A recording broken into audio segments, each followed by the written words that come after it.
আসসালামু আলাইকুম। সবাইকে স্বাগত জানাচ্ছি। আমি নাসরুল ইসলাম তন্ময়। শুরুতে বিআরবি কেবল সংবাদ শিরোনাম। বাংলাদেশের সর্বশেষ গুরুত্বপূর্ণ আপডেট সংবাদে আপনাকে স্বাগত। শুরুতে সংবাদ শিরোনাম, পরে বিস্তারিত। শুরুতেই জানিয়ে দিব, বাংলাদেশে থাকা ২৬ লাখ ভারতীয়র চাকরি বাতিল করতে বলল আওয়ামী লীগ। বাংলাদেশের বিভিন্ন প্রতিষ্ঠানে চুক্তিভিত্তিক ২৬ লক্ষ ভারতীয় নাগরিক চাকরি করেন এমন দাবি দেশের বিভিন্ন রাজনৈতিক সংগঠনের বহুদিনের। অভিযোগ ছিল শেখ হাসিনা সরকার তাদের বিভিন্ন প্রতিষ্ঠানে সুযোগ করে দিয়েছে চাকরি করার। এবার সেই আওয়ামী লীগ দলই দাবি করছে এসব ব্যক্তিদের চাকরিচ্যুত করার জন্য। এরপর জানিয়ে দিব, কুমিল্লায় যুবলীগ নেতাসহ ৩ জনের মরদেহ উদ্ধার। কুমিল্লার হোমনায় একই পরিবারের ৩ জনকে হত্যার অভিযোগ উঠেছে। তাদের গলায় ওড়না পেঁচিয়ে শ্বাসরোধ করে হত্যা করা হয়েছে বলে জানা গেছে। আজ বৃহস্পতিবার ৫ই সেপ্টেম্বর তাদের মরদেহ উদ্ধার করা হয়। এরপর জানিয়ে দিব, বেপরোয়া নেতাকর্মীদের নিয়ন্ত্রণে এবার আইনি পথে হাঁটছে বিএনপি। গঠন করেছে বিশেষ সেল। জানিয়ে দিব, চট্টগ্রামের সাবেক তথ্যমন্ত্রী এবং সাংবাদিক সহ ১০৯ জনের বিরুদ্ধে হত্যা মামলা। চট্টগ্রামের সাবেক তথ্যমন্ত্রী মোহাম্মদ এ আরাফাত এবং ২৮ সাংবাদিক সহ মোট ১০৯ জনের বিরুদ্ধে মামলা করা হয়েছে। বুধবার হাসিনা মমতাজ নামে এক শিক্ষক বাদী হয়ে মেট্রোপলিটন ম্যাজিস্ট্রেট জুয়েল দেবের আদালতে মামলা দায়ের করেন। আদালত অভিযোগ আমলে নিয়ে তা তদন্ত করে ৩০ দিনের মধ্যে প্রতিবেদন জমা দিতে পিবিআইকে নির্দেশ দিয়েছে। এবারে জানাবো, ইয়াফেস পুত্রের ইশারায় চলত বিজ্ঞান মন্ত্রণালয়। ক্ষমতাচ্যুত আওয়ামী লীগ সরকারের আমলে বিজ্ঞান ও প্রযুক্তি মন্ত্রণালয়ের বিভিন্ন প্রকল্পের পরামর্শক প্রতিষ্ঠান হিসেবে কাজ করেছেন সাইটেক কনসাল্টিং অ্যান্ড সলিউশন নামের একটি প্রতিষ্ঠান। এই কোম্পানির ব্যবস্থাপনা পরিচালক এশরার ওসমান সুমিত। তিনি বিগত ১৫ বছর মন্ত্রণালয়টির দায়িত্বে থাকা মন্ত্রী ইয়াফেস ওসমানের ছেলে। তার ইশারায় সমস্ত কাজ হতো এবং তার ইশারায় এখান থেকে হাজার হাজার কোটি টাকা বিদেশে পাচার হয়েছে। ১৯ কোটিতে কেনা হয়েছে ৯ কোটির যন্ত্রাংশ। এভাবে কোটি কোটি টাকা তিনি হাতিয়ে নিয়েছেন। এবং সর্বশেষ জানিয়ে দিব, বাইডেন মোদির ফোনালাপ নিয়ে নতুন তথ্য দিল এনডিটিভি। গত ২৭ আগস্ট মার্কিন প্রেসিডেন্ট জো বাইডেন এবং ভারতের প্রধানমন্ত্রী নরেন্দ্র মোদির বিভিন্ন পরিস্থিতি নিয়ে ফোনালাপ করেন। পরে ভারতের পররাষ্ট্র দপ্তর এবং মোদি নিজেও দাবি করেন এই ফোনালাপে বাংলাদেশ প্রসঙ্গ নিয়ে আলোচনা হয়েছে। তবে এর একদিন পরে হোয়াইট হাউসের প্রচারিত বিবৃতিতে বাংলাদেশের প্রসঙ্গ উল্লেখ ছিল না। এ নিয়ে ভারতের দাবি নিয়ে ধোঁয়াশা তৈরি হয়েছে। প্রিয় দর্শক, অবশ্য ৩১ আগস্ট ভারতের পররাষ্ট্র দপ্তরের মুখপাত্র রণধীর জয়সাল দাবি করেন বাংলাদেশের সাম্প্রতিক রাজনৈতিক পথ পরিবর্তন দিয়ে ২ দিনের মধ্যে বিস্তারিত আলোচনা হয়েছে। এতক্ষণ শুনছিলেন সংবাদ শিরোনাম, এবারে বিস্তারিত।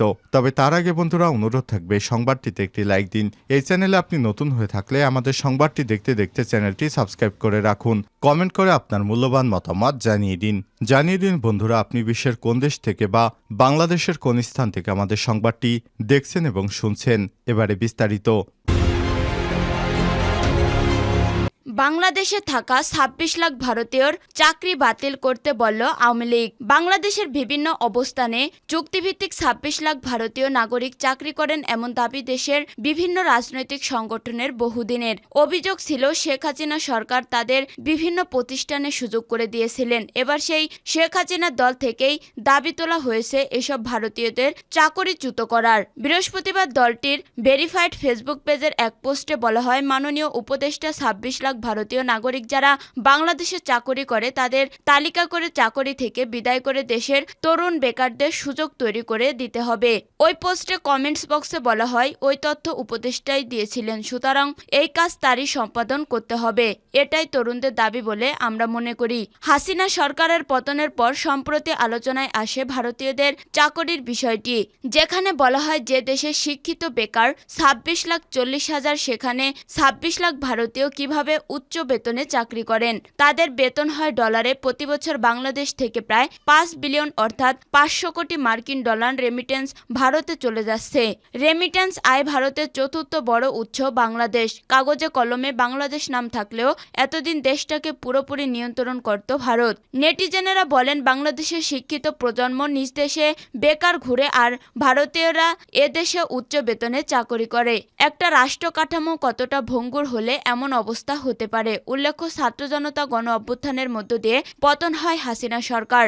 মাত্র 45 মিনিটের মধ্যে দেশ ছেড়ে পালিয়ে ভারতে আশ্রয় নিয়েছেন শেখ হাসিনা। আপাতত সেখানেই অবস্থান করেছেন তিনি।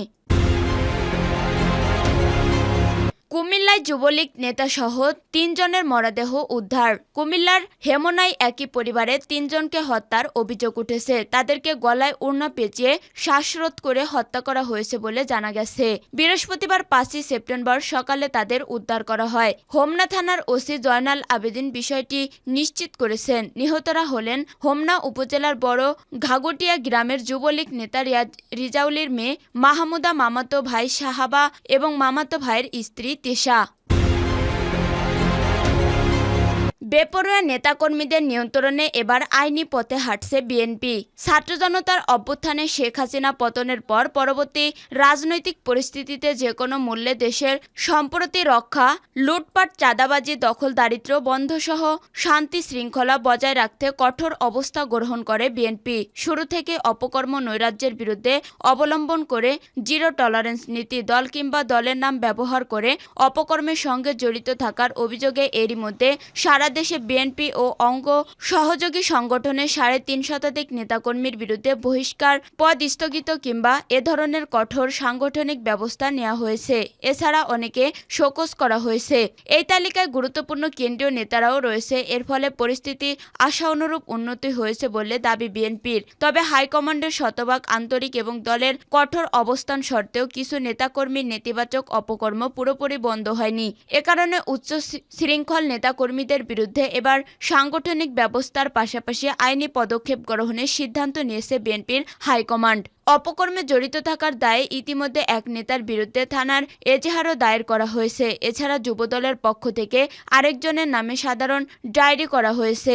জানা গেছে, দল কিংবা দলের নাম ব্যবহার করে চাঁদাবাজি, দখলদারি সহ নানা অপকর্মে জড়িতদের বিষয়ে তথ্য উপাত্র সংগ্রহের বিশেষ সেল সংগঠন করেছে বিএনপির ভারপ্রাপ্ত চেয়ারম্যান তারেক রহমান। তদন্ত সাপেক্ষে সেলের সদস্যদের রিপোর্টের ভিত্তিতে সংশ্লিষ্টদের বিরুদ্ধে আইনি পদক্ষেপ গ্রহণ করেছে তিনি। বিএনপির হাইকমান্ডের পক্ষ থেকে ইতিমধ্যে সারা দেশের নেতাদের কাছে এই বার্তা পৌঁছে দেওয়া হয়েছে। শিগগিরই উচ্চশৃঙ্খল নেতাদের বিরুদ্ধে দলের পক্ষ থেকে আইনি পদক্ষেপ নেওয়া হবে বলে সংশ্লিষ্টরা জানিয়েছে। জানতে চাইলে বিএনপির যুগ্ম মহাসচিব সৈয়দ ইমরান সালেহ প্রিন্স কালবেলাকে বলেন, পরবর্তী পরিস্থিতিতে কিছু ব্যক্তি বিএনপির নাম ব্যবহার করে অনৈতিক কাজে লিপ্ত রয়েছে বলে অভিযোগ পাওয়া যাচ্ছে। দলের ভারপ্রাপ্ত চেয়ারম্যান সহ দলীয় নেতৃত্ব এই বিষয়ে সবাইকে বারবার সতর্ক করে অভিযুক্তদের বিরুদ্ধে সাংগঠনিক শাস্তিমূলক ব্যবস্থা নিয়েছে। চট্টগ্রামে সাবেক তথ্যমন্ত্রী ও সাংবাদিক সহ 109 জনের বিরুদ্ধে মামলা। চট্টগ্রামে সাবেক তথ্যমন্ত্রী মোহাম্মদ এ আরাফাত এবং 28 সাংবাদিক সহ মোট 109 জনের বিরুদ্ধে মামলা হয়েছে। বুধবার হাসিনা মমতাজ নামে এক শিক্ষক বাদী হয়ে মেট্রোপলিটন ম্যাজিস্ট্রেট জুয়েল দেবের আদালতে এই মামলা করেন। আদালত অভিযোগে মামলা নিয়ে তা তদন্ত করে 30 দিনের মধ্যে প্রতিবেদন জমা দিতে পিবিআইকে নির্দেশ দিয়েছেন। আদালত সূত্রে জানা যায়, মামলার বাদী হাসিনা মমতাজ একটি কলেজের শিক্ষক। মামলার এজাহারে অভিযোগ করা হয়, 4 আগস্ট কোতোয়ালি থানার নিউ মার্কেট এলাকায় শিক্ষার্থীদের আন্দোলনে হামলা চালায় ছাত্রলীগ যুবলীগের সন্ত্রাসীরা। সাংবাদিকেরা এই সত্য ঘটনা সঠিকভাবে তুলে ধরেননি। হামলায় প্রচারণাকারী ও নির্দেশদাতা হিসেবে অভিযুক্ত করা হয় বিবাদীদের। তবে চট্টগ্রাম সাংবাদিক ইউনিয়নের সাধারণ সম্পাদক মৌলানা শামসুল ইসলাম যুগান্তরকে বলেন, এই মামলায় যিনি বাদী হয়েছেন তাকে অপকর্ম ও দুর্নীতির অভিযোগে শিক্ষার্থী ও অভিভাবকরা কলেজ থেকে পদত্যাগে বাধ্য করেন বলে আমরা জানি। তিনি তার প্রচারণায় বিভিন্ন জাতীয় ও স্থানীয় দৈনিকসমূহ মূলধারার গণমাধ্যমের কর্মীদের বিরুদ্ধে মামলা করেছে, তা আমরা খতিয়ে দেখছি। অন্তর্বর্তীকালীন সরকারকে প্রশ্নবিদ্ধ করতেই মিথ্যা মামলায় সাংবাদিকদের জড়িয়ে দেওয়া হচ্ছে বলে মন্তব্য করেছেন তিনি।